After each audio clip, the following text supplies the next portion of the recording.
राधे राधे प्रिय भक्तजनों, आपका स्वागत है आपके अपने YouTube channel magical world of Achyut पर। आज हम इस वीडियो में करवा चौथ व्रत कथा सुनेंगे। कार्तिक कृष्ण पक्ष की चतुर्थी को करवा चौथ कहते हैं। इसमें गणेश जी का पूजन करके उन्हें पूजन दान से प्रसन्न किया जाता है। इसका विधान चैत्र की चतुर्थी में लिखा हुआ है, परंतु विशेषता यह है कि इसमें गेहूं का करवा भर के पूजन किया जाता है और विवाहित लड़कियों के यहाँ चीनी के करवे मायके से भेजे जाते हैं। एक साहूकार के 7 लड़के और एक लड़की थी। सेठानी सहित उसकी बहुओं और बेटी ने करवा चौथ का व्रत रखा था। रात्रि को साहूकार के लड़के भोजन करने बैठे तो उन्होंने अपनी बहन से भोजन के लिए कहा। इस पर बहन ने उत्तर दिया, भैया अभी चंद्रमा नहीं निकला है, उसके निकलने पर अर्घ्य देकर भोजन करूँगी। बहन की बात सुनकर भाइयों ने नगर के बाहर जाकर अग्नि जला दी और छलनी ले जाकर उसमें से प्रकाश दिखाते हुए अपनी बहन से कहा, बहन देखो चंद्रमा निकल आया है, अर्घ्य देकर भोजन कर लो। यह सुनकर उसने अपनी भाभियों से कहा कि आओ भाभी तुम भी चंद्रमा को अर्घ्य दे दो, परंतु वे इस पूरे कांड को जानती थी। उन्होंने कहा, बहन अभी चांद नहीं निकला, तेरे भाई तुझसे धोखा करते हुए अग्नि का प्रकाश छलनी से तुझे दिखा रहे हैं। भाभियों की बात सुनकर भी उसने ध्यान नहीं दिया और भाइयों द्वारा दिखाए हुए प्रकाश को ही अर्घ्य देकर भोजन करने बैठ जाती है।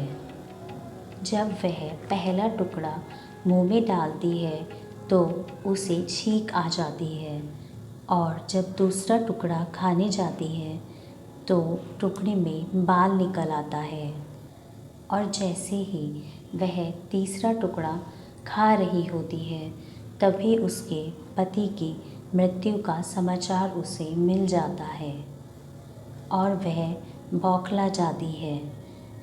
अपनी भाभी की कही हुई बातों को याद कर सोचती है, व्रत भंग होने से ही गणेश जी उस पर अप्रसन्न हो गए हैं। वह यह निश्चय करती है कि वह अपने पति का अंतिम संस्कार नहीं होने देगी, उन्हें अपने सतीत्व से जीवित करेगी। वह पूरे 1 वर्ष तक अपने पति के शव के पास बैठी रहती है, उसकी देखभाल करती है और उसके ऊपर उगने वाली सुईनुमा घास को एकत्रित करती जाती है। 1 साल बाद फिर वही करवा चौथ का दिन आता है। उसकी सभी भाभियाँ करवा चौथ का व्रत रखती हैं। जब उसकी भाभियाँ उसके पास आशीर्वाद लेने आती हैं तो वह सभी से आग्रह करती है, यम की सुई ले लो, पिया सुई दे दो और मुझे भी अपनी तरह सुहागिन बना लो। लेकिन हर बार उसकी भाभी उससे अगली भाभी से आग्रह करने को कहती है। अंत में जब उसकी 6 नंबर की भाभी आती है तो वह उनसे भी वही आग्रह करती है।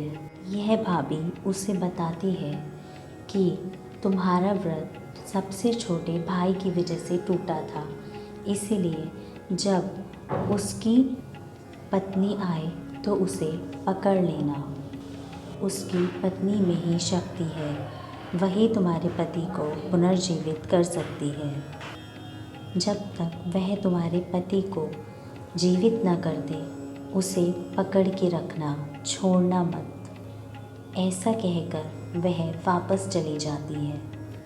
सबसे अंत में छोटी भाभी के आने पर वह उनसे भी सुहागिन बनने का आग्रह करती है, लेकिन वह बार बार बात टाल देती है। इसको देख करवा उन्हें ज़ोर से पकड़ लेती है और अपने सुहाग को जिंदा करने के लिए कहती है। भाभी उसकी पीड़ा देख पसीज जाती है और अंत में अपनी छोटी उंगली को चीरकर उसमें से अमृत उसके पति के मुंह में डाल देती है। करवा का पति तुरंत जीवित होकर बैठ जाता है। इस प्रकार प्रभु की कृपा से उसको अपना सुहाग वापस मिल जाता है। जय श्री गणेशा।